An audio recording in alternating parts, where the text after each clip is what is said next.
so good to be here with everybody in Capital City Church of Christ. I don't know if I got this on right here. How's that? Okay, excellent. It is my wife. She had to go make me cry, bringing all these memories up and stuff like that. So I'm a little bit off my game, but it is so good to be here. We've been given such great support and encouragement and hospitality from the Valians and the leadership team here. It's been absolutely fantastic. We've been taken care of in such a tremendous way. So thank you guys for serving and loving up on us in such a tremendous way. The Valians are very special to the Toronto Church. Of course, we had a hard time letting them go, but there was a clear need here in Capital City Church of Christ, and so we sacrificed and offered them to you. And we really want to encourage you to take great care of them. I keep telling my wife that good men are hard to come by, so she better not trade me in, because the next one she gets might be worse. And the same goes for ministers, Eddie is creative, he's innovative, he's tech savvy, he's smart, he's gifted, he's got all that he needs for this very tremendous job. And there's such a great team together, and I just want to encourage you guys just to all of you guys already do this in such a tremendous way. I saw people stepping up, but I just want to encourage you guys just to rally with them and just to take this city by storm in an amazing way. But you've got the leadership in place to do the job. So very proud of you guys. It's so good to be here. You might be wondering, if you didn't make it to any of the marriage classes, what do we talk about there? And maybe some of the singles. What do they talk about at the marriage class? Let me share with you what we talk about at the marriage class, just in case you missed it. We talk about the fact that marriages are made in heaven, but so are thunder and lightning. We talk about the fact that marriage is grand, but divorce is 100 grand.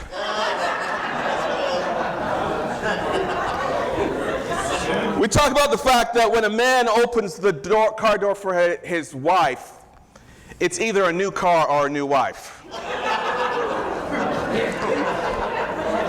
We talk about the fact that every man wants a wife who's beautiful, who's economical, and who can cook. But the law says we can only marry one woman. And we also talk about the fact that a man is incomplete until he gets married, and then he's finished. So if you didn't come, you didn't miss anything, nothing heavily theological there, but it is good. I want to introduce you to my grandson. He's Malachi. And Malachi, I'm also a grand... you'll see something, he's not quite clear there with the lights on, but you'll see he's holding Millie. That's Millie there. That's my grand puppy. I don't know what that makes me. It makes me, I guess, a dog or something like that. But Malachi, he's 8. And of course, as Suzette shared about, it was a painful, did I say painful? It was a painful time when our daughter came to us some, I guess, 9 years ago now and gave us that news. But let me tell you something, I wouldn't have it any other way. He is the joy of our life. He's delightful, and he's really gives me the oomph to get up in the morning, because legacy and the next generation is really what it's all about. So yeah, there's a Malachi and Millie. So I've been assigned the topic here of all nations, that you're in a series, which is fantastic. Let's go ahead to Luke chapter 15. I'll meet you there in a second. Luke chapter 15. Just to kind of give you a little bit of background when you see this passage of Scripture, it's always good to kind of know who it is that Jesus is speaking to. And we got to understand here that he's speaking to crowds of people here, of course. But who's in that crowd? Who are the people that make up this particular audience? Well, of course, we're going to see in the Scriptures, they are tax collectors. They are sinners. Now, when you say tax collectors, are we talking about the CRA here? Is that who's in the audience, the CRA? Where you go online and you fill out a form and, so all the representatives are in the... No, tax collectors were ruthless thieves who took more than the share of the tax for deserving to Rome, took more of the share and kept a little bit for themselves. And already they had to exact tax. You see, in Rome, there was this thing called Pax Romana. In other words, there was peace in Rome as long as you did everything the Roman authorities said. Yeah. So in other words, it was sort of like a military peace. And because Rome had taken over so many areas and so much territory, they couldn't possibly control them all. If there were an uprising somewhere, it could easily overwhelm them. Just sort of like the U.S. In Iraq, you're in Afghanistan, you're in Korea, you're all over the place. And it's like if somebody goes out of line somewhere, you just can't get to them all. Well, that's how it was in Rome. They'd taken up so many places. And so they would have to, whenever somebody sinned, whenever somebody broke the law, they had to deal with it swiftly. They had to deal with it firmly. They had to deal with it in an exemplary way that nobody else would dare try to do that. Because if they did, then it would run the risk of permeating through the audience. And so in Rome, these tax collectors would work for Rome. Look with me in Luke chapter 15 in verse 1. Tax collectors and other notorious sinners often came to listen to Jesus teach. This made the Pharisees and teachers of religious law complain that he was associating with such sinful people and even eating with them. I mean, these guys are just mad. They're mad that Jesus and his disciples would associate with people who were unclean, people who were sinners, people who weren't considered worthy. I mean, this was the audience that we're hearing. I'm telling you, in Rome, it was so bad, the Roman authority, when they came to capture you, they would rape your wife or your daughters. They were ruthless. They were vicious. As a matter of fact, what they had was, they had people on crucifix throughout, as you entered the city. And you could see it in this picture. As they entered the city, they would line there so that when you walked in, or when people came in, they'd say, okay, this is how we treat anybody who messes up here in Rome. Yeah. Wow. So people knew, you better behave yourself. This is the audience. This is the context.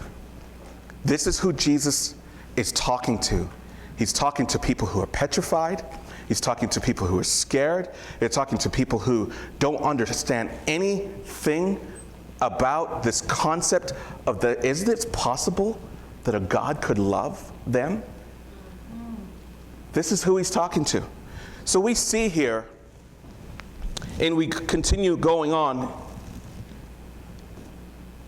in Luke chapter 15, in verse 1, it says, other notorious sinners. I mean, this is incredible. I mean, do you hang around with notorious sinners? Jesus did. Do you hang around with people who are not supposed to be considered worthy of Christianity? I mean, Jesus did. And it's oftentimes a challenge for us because we don't know, well, am I going to get infected by them? And I want to encourage us to understand that you won't be infected by anybody that you're trying to love. You won't be infected as long as you are trying to help them to become disciples of Jesus Christ. What happens is when we allow for them to convert us to what it is that they're doing, that's when there's a problem. Yeah. But as long as we are missional, as long as we understand that we're trying to bring the message of Jesus to them, then it's going to be okay. It's okay to hang around messy people. It's okay to hang around people who don't look like us, who don't sound like us, who aren't as perfect as us. It's okay to hang around those people. They need Jesus too. And Jesus did that, and he was known for that. You know, you don't always know who's in the crowd, though. He didn't always know who he was speaking to. I know that we were just in Florida, Jacksonville, deep South Florida, just a little while ago.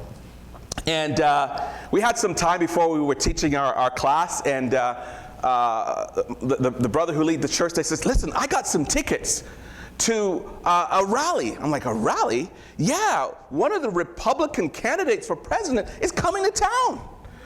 So I'm like, yeah, I'm in, let's go. And so we headed out to the rally there, and you can see that just to the right there of that picture, you'll see a couple of folks that look the same color as me. And everyone else looks pretty much like the snow, you know what I'm saying? Not very diverse at all. And I'm thinking, and you might think to yourself, wow, this is a diverse audience. But no, what they do is they actually stack all the minorities right in front of the camera shot. I mean, it's complete. That place is lily white. I didn't even want any people in my church to see that I'd gone there, because I'm thinking, man, they're going to think I'm a Republican. So, but yeah, I mean, I'm telling you, that place was white, and people like carrying like guns and everything. I mean, it was an education for me.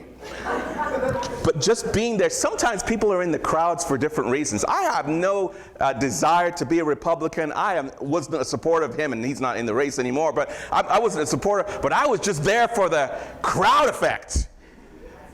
And I know sometimes we might think that that's bad, but you know what? There's a way that you can build whereby people just want to be there because they see that there's something amazing going on. Yeah. And eventually they'll learn around what the actual meaning is going on. Right. In other words, there were crowds around Jesus that had no understanding of who he was yet, but they knew great things were happening wherever he went. And then later on, they would learn and understand when Jesus began to thin the crowds and he began to explain to them, this is what it means to be a disciple. And so I want to encourage us to understand that we can build crowds. Those crowds are not going to look like us. Those crowds are not going to sound like us. Those crowds are not going to behave themselves even. Those crowds are going to probably be filled with notorious sinners. You're going to have people coming in the crowds because they just want to be in the photo op. You're going to have people coming in the crowds because they heard there's good music. You're going to have people want to come in the crowds because it doesn't matter. Because at the end of the day, we know that we're going to preach Jesus. Amen. At the end of the day, we know that whatever nations are in there, we're going to help them to come to Christ. Amen. And that's what we have to be able to appreciate, is that crowds are okay. We don't need to thin them all on the first day. We need to let them come, like Jesus said, here, come. And he'd bring the crowds along and he heals somebody and people are like, whoa, that's awesome. And they just keep coming. They keep following me. And then the deaf would hear, the blind would see, the sick would be healed, the lepers, and then all of a sudden they're like, this Jesus is for real. But they would never know that had they not been able to come along. Right. And so it's okay to have a messy crowd. It's okay to have a messy crowd. I'm so glad to hear when Eddie said the church is not perfect. That's such good news. As awesome as this church is, as amazing as I want to steal, I'm stealing things I'm taking back to help my ministry. I'm learning from you guys. I'm sitting at your feet. I'm getting ideas. But as great as this church is, I'm glad to hear it isn't perfect. I'm glad to hear everything's not working perfectly. I'm glad to hear that it's messy. I'm glad to hear that not everything's working right. Because you know what that means? That means there's sinners here. Isn't that amazing? That means there's messy people here. That's awesome. Because if everything were perfect, that would mean that you don't even need Jesus. Yeah. That would mean that you don't need the cross of Christ. And that wouldn't necessarily be good. So Luke chapter 15, verse 11. Luke 15, verse 11. And we know this story. To illustrate the point further, Jesus told him this story. A man had 2 sons. The youngest son told his father, I want my share of the estate now before you die. So his father agreed to divide his wealth between his sons. A few days later, his youngest son packed all his belongings and moved to a distant land, and there wasted all his money in wild living. About the time his money ran out, a great famine swept over the land and began to starve. He persuaded a local farmer to hire him. The man sent him into the field to feed pigs. The younger man became so hungry that even the pods he was feeding the pigs looked good to him, but no one gave him anything. When he finally came to his senses, he said to himself, at home even the hired servants have food enough to spare, and here I am dying of hunger. I'll go home to my father and say, I have sinned against both heaven and you, and am no longer worthy of being called your son. Please take me on as a hired servant. I want us to understand something. We know this story. You know it well. Probably know it as well or even better than me. Had a couple of sons, squanders his wealth, goes off, and then he makes his way back. You know the end of the story. He makes his way back. The older son's are mad, right? Why you come back, fattened calf, gets a party. But I want us to see something here, is that the father let him go to begin with. The father let him go to begin with. We got to see that God is so incredible, so powerful, so merciful, so graceful, that he will let you go even if he doesn't want you to leave. Now let's think about this for a second. He would have had the wealth of his father. It was going to be his anyway. He didn't even need his share of inheritance. His dad could have just said, listen, son, go to your room. How dare you ask for that your inheritance? His dad didn't say that. You know, I think sometimes when relationships aren't going great, we feel this sense of justice. Like we are defending God, and we have to defend God, and we have to defend God's honor. And if we don't defend God's honor, nobody's going to defend God's honor. And so when this relationship goes down, we're going to know who is boss in this relationship, and it's going to be a bloodbath as we break up. That's not the heart of God. That's not the heart of God. As a matter of fact, sometimes the loving thing to do, hear me church, sometimes the loving thing to do is to let go. Sometimes the loving thing to do is to not be so concerned about our emotion in the moment and our feelings in the moment, but be more concerned about the relationship in the future. Come on. Yeah. And so this father had to just believe. He just had to trust, just like our father did in the Garden of Eden. Do you think it was easy for God to let Adam and Eve go? Do you think his heart was not filled with pain? Do you think he did not cry as they departed? I'm sure he was like, Adam, come here.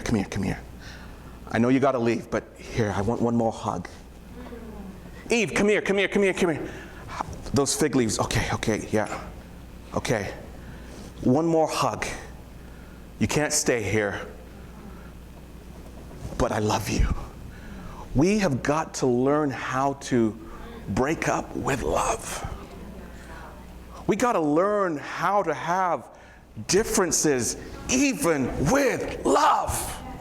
We got to learn how to disagree, but know that there is the supremacy of God's love supernaturally working in this place. We got to know that there is a redemptive separation occurring here, but not a permanent one. It's okay, church. It's okay to sometimes let it go. I've seen parents with their teenagers Oh, got to check their Facebook. Okay, I got to check their text messages. I got to check under their bed. I got to check under their mattress. I got to check in their knapsack. Okay, I got to check their phone calls. I got to tap the phone. I got to be watching. I got to be looking. I got to be holding on tight. I got to be squeezing. You are going to harm yourself and harm them if you don't understand the supremacy of God's love. We got to understand and trust our Father sent his son to die for us. It's going to be okay. It's going to be okay. We got to believe that. If the cross isn't good enough for you, it's not good enough for anyone. If Jesus didn't die for you, he didn't die for anyone. I'm telling you, we got to embrace him and understand that yes, even though it may hurt, there are times we got to let go. But you know, it doesn't mean that even though God will let us go, it doesn't mean that he doesn't want us in his house. We belong in our Father's house. We belong in the Father's house. I know sometimes in the Father's house it's not all good, but we belong here. I know in the Father's house sometimes there's not enough people to marry here. You know what I mean? Because in your Father's house, there's your brother, there's your sister, and hey, I can't marry anybody in here. I got to go out there. But you belong in your Father's house. I know sometimes in our Father's house, this person doesn't get along with that person, and this person's got a different style from that person's style, but you belong in your Father's house. You belong here. This is where you were created to be. This is where God is working in our lives. We belong in our Father's house. As a matter of fact, there's many rooms here in your Father's house. There's many rooms. And there's a place for everybody here. Everybody has specific gifts and talents. You know, in Toronto, I lead a ministry. It's about 300, and then I co-lead the church. It's about 1,000. And I've got to the stage, you know, I'm going to be turning 50 this summer, and I've gotten to the stage now. I'm genuinely, I really mean it. I might have said it before. I really mean it now. Anybody better than me to do it, it's your job to do it. And so I don't take on things. Oh, sorry, I just turned off my power. I don't take on things that I know that there's other people gifted to do. And so now I don't run around like a crazy man. Before I was like the song leader, I was the sound setter upper, I was the children kids, I was the everything. And it fed in my ego that I am the man and I'm indispensable. But now I understand that there's too many rooms here. And there's too much responsibility, and so everybody has a place. Everybody has a role. Everybody has something to do. And so you're needed. But you say, I don't got the talent. I don't feel like I fit in. No, you belong. You belong in your Father's house. This is the place for you. This is the place for you to be. But why do we leave? We leave sometimes our Father's house when we find that we don't feel like there's purpose. We sometimes leave our Father's house when we feel as though we know better than God. We sometimes leave our Father's house when somebody hurts us, and so we leave our Father's house.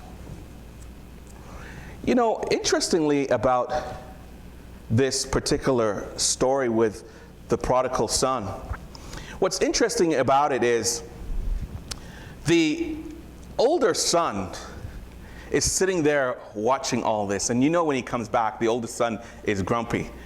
That probably means he was grumpy before the younger son left. You know, to be in the Father's house means that we're going to be getting along with fellow sinners. It means we're going to be getting along with people who are different. And that's okay. There's nothing wrong with that. Look with me in Isaiah chapter 56. Isaiah chapter 56. In verse 3, beginning. Don't let foreigners who commit themselves to the Lord say, The Lord will never let me be part of his people. And don't let eunuchs say, I'm dried up tree with no children and no future. I remember teaching a singles devotional just the other day, and we had a Q&A session, and I like to have anonymous Q&A sessions so people can be honest, right? So you don't have to sort of self-declare. And so one of the questions came, and she said, I'm an older woman now, and I feel like I've wasted my years. I've not found a spouse. I feel like I've wasted my life. What am I to do? What am I to think? And as a younger minister, I would have answered that question by saying, just be positive. Just pray about it. That's how I would have answered as a younger minister. But I found, I said, I've grown in my maturity now. It's time to start telling the people the truth. So I said to her, anonymously, because she doesn't know I don't know who she is, and we're trying to, I said, sis, sorry about that. But if only in this life we have hope, we are to be pitied more than all men. We don't only live for this world. And yeah, I know I want you to be married too. I really do. I really do. But I also want the people in Syria not to be dying every week as well. And so here's the challenge, here's the rub. We got to be compassionate to the issue, but we cannot come away from what the Word of God says. We cannot say that just because we are eunuch and dried up with no children, we have no future. We belong in our Father's house. This is still our place. This is still our home. For this is what the Lord says, verse 4, I will bless those eunuchs who keep my Sabbath days holy, who choose to do what pleases me and commit their lives to me. I will give them within the walls of my house a memorial and a name far greater than sons and daughters could give. For the name I give them is an everlasting one, it will never disappear. I will also bless the foreigners who commit themselves to the Lord, who serve him and who love his name, who worship him and do not desecrate the Sabbath day of rest, and who hold fast to my covenant. I will bring them to my holy mountain of Jerusalem, and I will fill them with joy in my house of prayer. I will accept their burnt offerings and sacrifice, because my temple will be called a house of prayer for all nations. For the sovereign Lord, who brings back the outcasts of Israel, says, I will bring others too, besides my people Israel. There is grace for every race. So amazing to see here at Capital City, Edmonton, such diversity. It's awesome. It's amazing. I'm sure it's a testimony even in the city. It's just tremendous, and it's great to see we all belong. Not because of our skin color, but because of who God is. You see, the belonging doesn't depend on us. The belonging depends on our Father.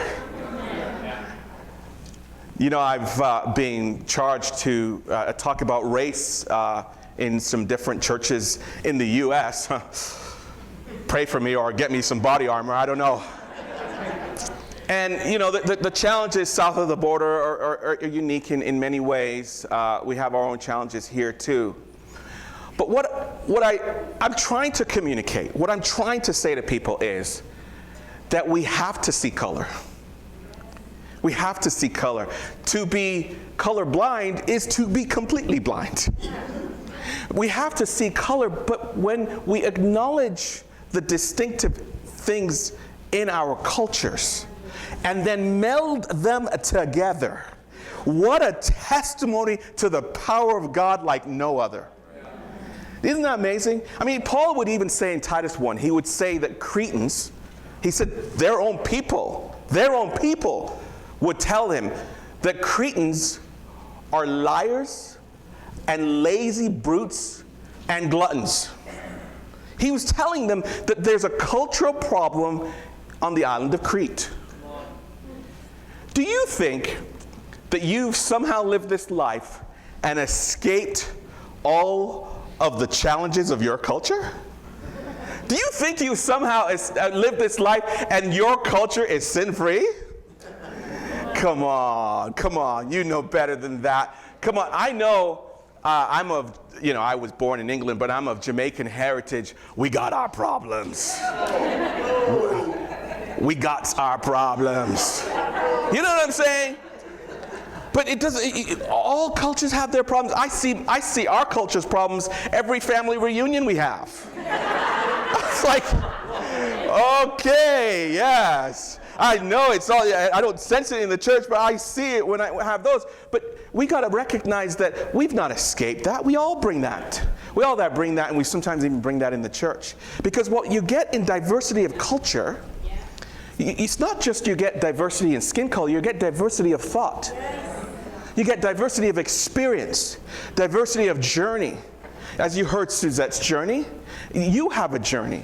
You have a path. You have something. And when you meld those things together, you can actually get a volcano. And when you actually get peace, what a testimony to the power of our amazing God. There's grace for every race. White people need grace. And black people need grace. Chinese people need grace. Indian people need grace. Korean people need grace. Japanese people need grace. Middle Eastern people need grace. We all need grace. And there is grace for every race. Isn't that the amazing thing? God takes you where you're at with all of your stuff, with all of your issues, right? Some of us have issues. And that's a longer list of issues. He takes you with all of your stuff, and he works it in, and all those nations, all they come together, and it's only in the church that we can find peace in that context. Isn't it amazing? Not necessarily going to find peace in the streets like that, but you'll certainly find peace here because we understand what grounds us. So here it is as I close. If God can meld people of different journeys who come to the center of the web on different paths with all of their race baggage, all of their issues, all of their stuff in their luggage, all of the things from their auntie and their uncle and their grandpa, if he can take all of those family trees and he can weave them together and he can put them in the exact same place and get them going in the exact same direction for a common purpose and cause, if God can do that, what can't he do? What can he do? Really? Really, what's the big deal? What really is your big deal? What really is my big deal? What really is the big deal? That we can't all get along. I know that saying almost sounds a little too Hallmarkish, but why can't we all get along? I mean, like, seriously, why can't we? There's the power of God. There's Jesus, our King. There's God, our Father. There's heaven waiting us. You tell me the reason we can't all get along. We can. We can. We really, really, really, really, really can. Because we got to understand we belong in our Father's house. There's grace for every race. And when all nations come together, it shows that our Father had the redemptive plan in place, that even though he would let us go, he would send his Son to buy us back. Guys, it's been awesome being here. Thank you so much for your hospitality. Love you.